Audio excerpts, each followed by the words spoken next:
So welcome guys, welcome back to Defex. काफ़ी दिनों बाद वीडियो बन रही है साइंस की। सागर सर ने ज्योग्राफी के वीडियोस स्टार्ट कर दिए हैं फ्रॉम क्लास 6। और एनडीए ब्रह्मास्त्र का जो हमारा इनिशिएटिव है उसके बारे में भी वीडियो अपलोड हो चुकी है, सागर सर ने कर दिया है। आप जो जो एनडीए के बच्चे हैं वो देख सकते हैं। बेसिकली वहाँ पे सारे पीवाईक्यूज विद ऑफिशियल आंसर की हम अपलोड कर रहे हैं। ज्योग्राफी का हमने टॉपिक वाइज अपलोड कर दिया है और वहाँ पे एमसीक्यू फ्री आप जाके सॉल्व कर सकते हो। अब वो वीडियो देख लेना, आपको समझ में आ जाएगा। ठीक है, एनडीए ब्रह्मास्त्र बाय डिफेक्ट्स करके आप सर्च करना या फिर इस चैनल पे भी मिल जाएगा। बाकी इस वीडियो में हमने स्टार्ट किया है फ्रॉम साइंस। मैं साइंस कवर करने वाला हूँ फ्रॉम क्लास 6 टू क्लास 10। ठीक है, तो एक एक चीज़ हम कवर करेंगे 6 से लेकर 10 तक, सब कुछ हम कवर करने वाले लाइन टू लाइन। और सबसे पहले मैं इंपॉर्टेंट बात अभी बता देता हूँ। देखो, 9th एंड 10th जो है साइंस का, दैट इज़ वेरी इंपॉर्टेंट। ठीक है, वो बहुत ज़्यादा इंपॉर्टेंट है और ज़्यादातर बच्चे वहीं तक पढ़ते हैं। 11-12 वो पॉसिबल नहीं होता। लोग बोलते हैं पढ़ाई करने के लिए, but that is not possible because मेरा भी पीसीएम था। एक क्लास का दो बुक होता है। फिजिक्स के 2 बुक, केमिस्ट्री के 2 बुक्स हैं ना, वो भी सिर्फ 11 के। 4 बुक्स तो 11 में ही हो गए। तो 2 साल के 8 books, that is not very easy. ठीक है, तो अगर बाद में टाइम मिला तो कुछ इंपॉर्टेंट टॉपिक्स मैं कवर कर दूंगा।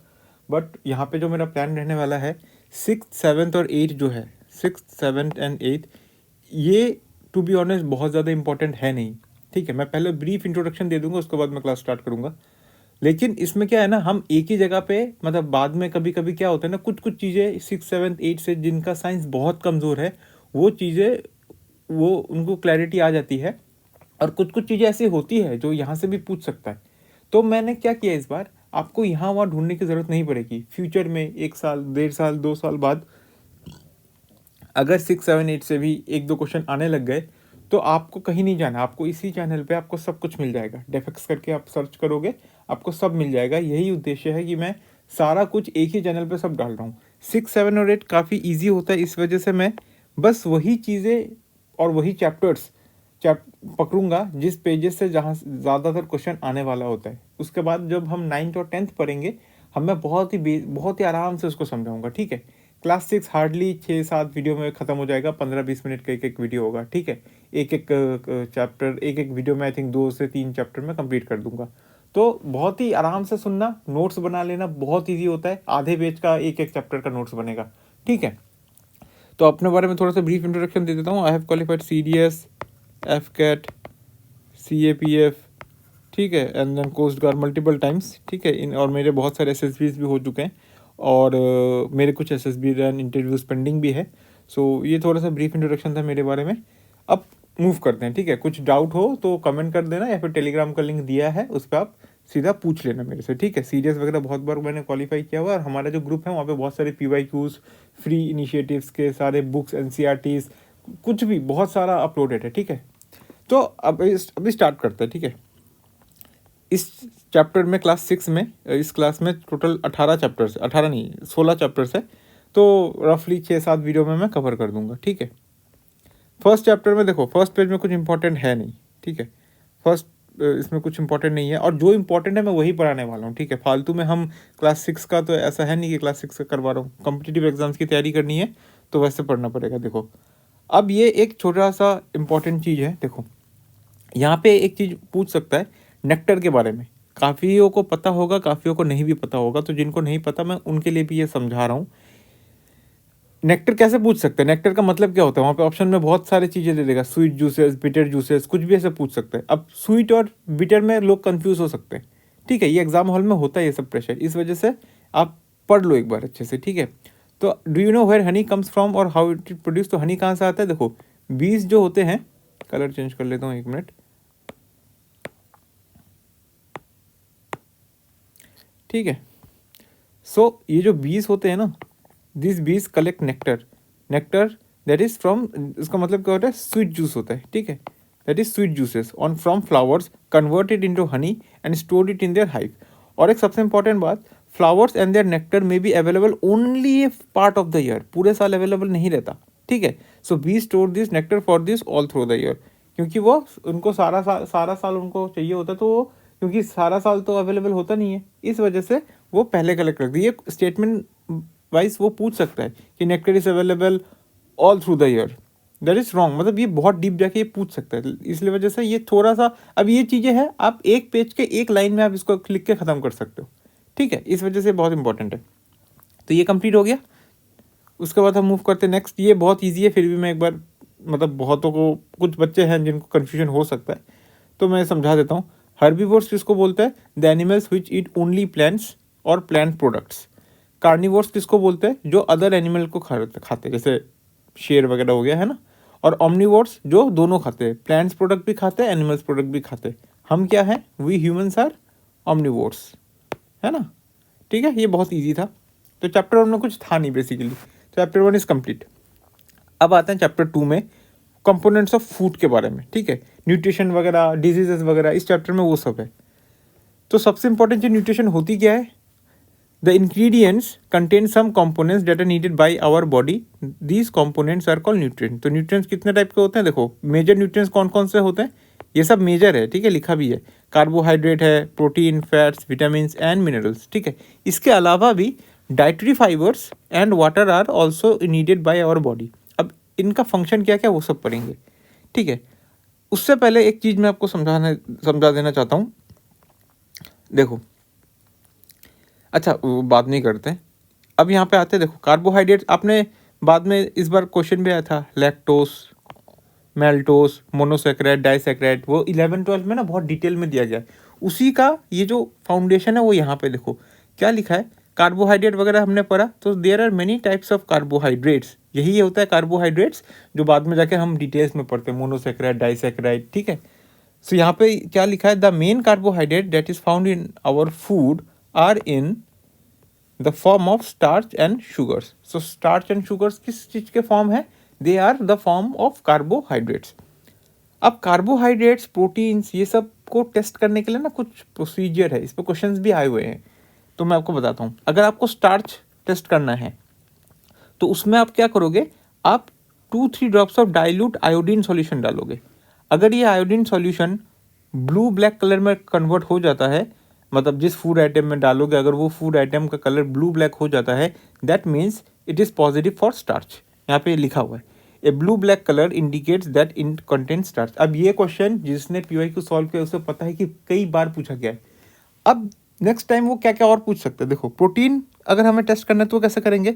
प्रोटीन टेस्ट करने के लिए जो कलर आता है that is violet. A violet colour indicate presence of proteins in the food item. और इसमें हम कौन सा सॉल्यूशन मिलाते हैं? ये देखो यहाँ पे लिखा हुआ है, copper sulphate and 10 drops of caustic soda. ये सवाल फ्यूचर सवाल है जो पूछ सकते हैं, सो इम्पोर्टेंट है और मैंने बता भी दिया। और एक चीज़ मैं बता देता हूँ, देखो बहुत अगर डिफ़िकल्ट हो गया तो पूछ सकता है, हालांकि एक बार याद रखना, ये जो डाइल्यूट आयोडीन सॉल्यूशन है ये कैसे बनता है? टिंचर आयोडीन डालते हैं, few drops of tincture iodine in test tube half filled with water, ठीक है। कॉपर सल्फेट सॉल्यूशन कैसे बनेगा? अगेन कॉपर सल्फेट को आप मिलाओगे वाटर में तो ये बन जाएगा। और कॉस्टिक सोडा कैसे होता है? 100 millilitre of water makes the required solution of caustic soda. Caustic soda मतलब सोडियम हाइड्रोक्साइड। ये क्लास 9 और 10 में लिखा है कहीं पे किसी में, ठीक है। तो जब हम पढ़ेंगे उसके बारे में पता करेंगे। तो ये हमने देख लिया, स्टार्च का हमने देखा ब्लू ब्लैक कलर और प्रोटीन का हमने देखा वायलेट कलर। अब आते हैं फूड फैट पे। फैट का सिंपल है, आप रब करोगे प्रोडक्ट को लेके, जैसे समोसा वमोसा जब आप कागज़ पे बहुत ज़्यादा रब करते हो वो एक ट्रांसलूसेंट सा बन जाता है ना, एक ऑयली पैच आ जाता है, तो that shows fat. An oily patch on water on paper shows the food item contains fat. Easy है। अब इसके अलावा हमने क्या पढ़ा था? विटामिन एंड मिनरल्स भी पढ़ा था। विटामिन और मिनरल्स के बारे में भी हम पढ़ने वाले हैं, लेकिन उसके पहले ये यहाँ पे आप देख सकते हो, यहाँ पे जो सोर्सेस है उस वो पूछ सकते हैं, या फिर आपको बस थोड़ा सा आइडिया होना चाहिए कार्बोहाइड्रेट के सोर्सेस क्या है। Maize, mango, melon, papaya, sugar cane, potato, sweet potato, wheat, rice, bajra. फिर फैट्स के सोर्सेस क्या है? ये सारे प्लांट सोर्सेस है और ये सारे एनिमल सोर्सेस है। ग्राउंड नट्स, नट्स हो गए, ये सब फैट्स आता है। मीट में भी फैट होता है, फिश, एग्स, ये सब में होता है। और ये रहा प्रोटीन। प्रोटीन के सोर्सेस प्लांट में ग्राम, मूंग, दाल, सोयाबीन और फिश, मीट, ये सब सारे सोर्सेस हो गए एनिमल्स के प्रोटीन्स के सोर्सेस, ठीक है। अच्छा, और कुछ अभी MCQ रिलेटेड जैसे क्या पूछ सकता है? देखो, carbohydrate and fats both gives us energy, ये सबको पता होता है, लेकिन fats give much more energy as compare to the same amount of carbohydrate. This is very important. कौन सा ज़्यादा देता है, कार्बोहाइड्रेट या फैट ज़्यादा देता है? फैट ज़्यादा देता है एनर्जी. ठीक है. Foods containing fats and carbohydrates are called energy giving food. Simple. ये एनर्जी देते हैं तो इसे एनर्जी गिविंग फूड्स बोला जाता है. प्रोटीन्स किस लिए ज़रूरी होता है? For growth and repair of our body. ठीक है. हम बोलते हैं ना, जो जिम करते हैं मसल बिल्डिंग चाहिए, मसल रिपेयर करना होता है, स्ट्रेंथ ट्रेनिंग करना होता है, तो प्रोटीन खाने के लिए बोलते हैं. तो इसी वजह से बोलते हैं ताकि ये ग्रोथ करे मसल्स का और रिपेयरिंग करे. ठीक है. और प्रोटीन को इसी वजह से often call body building foods. Okay. Next, vitamins. Vitamins helps in protecting our body against diseases, keeping our eyes, bones, teeth, gums healthy. ये ईजी है. बहुत टाइप के विटामिन है, जैसे विटामिन ए, सी, डी, ई, के, और एक ग्रुप है विटामिन का जिसे विटामिन बी कॉम्प्लेक्स बोलते हैं. ये एक ग्रुप है जिसमें B1, B2, B3, B4 ये सब आते हैं. ठीक है. यहाँ पर भी अगेन सोर्सेस सब दिया गया है. विटामिन डी के सोर्सेस हैं, सी के सोर्सेस हैं. एक बार बस नज़र मार लेना, इससे बहुत ज़्यादा क्वेश्चन आते नहीं है, बट आपको बेसिक आइडिया होना चाहिए. जैसे विटामिन सी में जो जैसे आंवला ये सब हो गए ना, ये सारी चीज़ें आती है, खट्टी चीज़ें आती है विटामिन सी में नॉर्मली. विटामिन ए का काम क्या है? It keeps our skin and eyes healthy. C क्या करता है? Body to fight against many diseases. Vitamin D helps our body to use calcium for bones and teeth. याद रखना, vitamin D helps our body to use calcium. ये calcium नहीं कर देता. ये कैल्शियम अगर हमारे बॉडी में है तो विटामिन डी के मदद से हम उस कैल्शियम को यूज़ कर सकते हैं फॉर बोन्स एंड टीथ.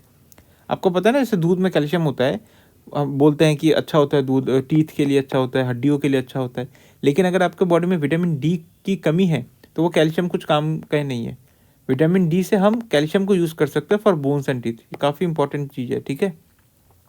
फिर मिनरल्स है, देट इज़ ऑल्सो नीडेड. उसके बाद ये सब खत्म होने के बाद हमने पढ़ा था कि डाइटरी फाइबर्स और वाटर भी ज़रूरी होता है.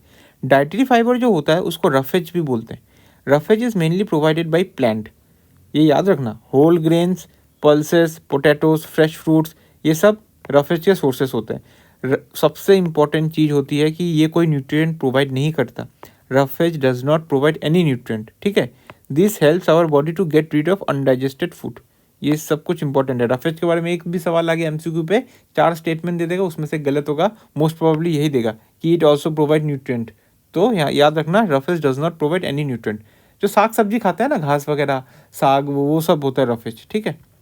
यहाँ पे अगेन सोर्सेज दिया है, आयोडीन का सोर्सेज क्या है ये सब आप एक बार देख लेना, हालांकि बहुत ज़्यादा इंपॉर्टेंट नहीं है वो सब. एंड वाटर क्या करता है? It helps our body to absorb the nutrient from our food. आपने पढ़ा होगा ना डाइजेशन में, या फिर बाद में आप पढ़ोगे, लार्ज इंटेस्टाइन में वो वाटर वो पूरा न्यूट्रिशन एब्जॉर्ब करके पूरे बॉडी में दे देता है. तो वही होता है, water helps our body to absorb nutrient from our food. It also helps in throwing out some waste from our body. Urine के मतलब यूरिन से, स्वेट से जब आप पसीना आता है तो वाटर वो वेस्ट फेंक देता है. ठीक है. और बैलेंस डाइट सिंपल सा. बैलेंस डाइट क्या होता है? Our diet should have all the nutrient that our body needs in the right quantities. This is the main keyword. Right quantity में होना चाहिए. ठीक है. सब कुछ होना चाहिए लेकिन राइट क्वांटिटी में होना चाहिए, ना ज़्यादा ना कम. The food should also contain good amount of roughage and water. Such a diet is called balance diet. Simple है. क्लास 6 का है तो बहुत ज़्यादा हार्ड नहीं है.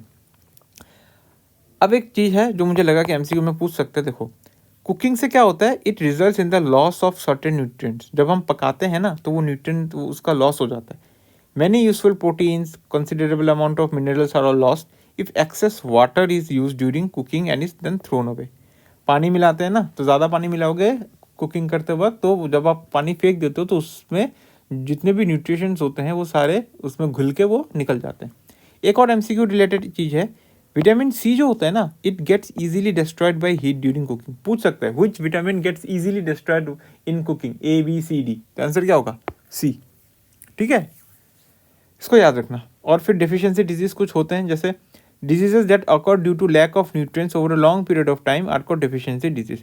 तो जो डिजीज है, जो बीमारियाँ काफ़ी लंबे वक्त तक रहती है क्योंकि विटामिन नहीं मिलता बॉडी को, उसे हम डेफिशिएंसी डिजीज बोलते हैं. इसमें एक चार्ट दिया गया है लूसेंट में, हर जगह सब यहीं से कॉपी करते. देखो, ये है विटामिन, मिनरल, ये सारे. इसका डेफिशिएंसी होगा तो ये सारी बीमारियाँ होगी. और इनके कुछ सिम्टम्स होते हैं कि कौन कौन से सिम्टम्स हमें पता चलता है कि ये सब डिजीजेस है. जैसे विटामिन ए अगर नहीं है बॉडी में तो लॉस ऑफ विजन हो जाएगा, दिखना बंद हो जाएगा. विटामिन B1 नहीं है तो बेरी बेरी, विटामिन सी नहीं है तो स्कर्वी हो जाएगा, विटामिन डी नहीं है तो रिकेट्स, जिसमें बोन एकदम सॉफ्ट हो जाते हैं, बेंड हो जाते हैं, कैल्शियम नहीं है तो बोन एंड टूथ डिके हो जाएगा, हड्डियाँ कमज़ोर हो जाती हैं, आयोडीन नहीं है तो गॉइटर हो जाएगा, जिसमें वो स्वेल हो जाता है गला, है ना, glands in the neck appears swollen, iron नहीं है तो एनीमिया होगा, जिससे वीकनेस हो जाती है, ठीक है, वेरी वेरी नहीं तो वीक मसल्स हो जाता है। तो ये चार्ट बहुत ज़्यादा इंपॉर्टेंट होता है। तो देखो चैप्टर 2 खत्म हो गया, इतना ही था। अब ये एक बार हल्का सा मतलब नोट्स बनाओगे ना, एक पेज में आधे पेज में इसका नोट्स बन जाएगा, ठीक है। तो अभी नेक्स्ट वीडियो पे मिलेंगे चैप्टर 3 और चैप्टर 4 को लेके, कुछ सजेशंस होगा, कुछ डाउट होगा, कुछ भी आप पूछ लेना, CDS भी आ रहा है, ठीक है।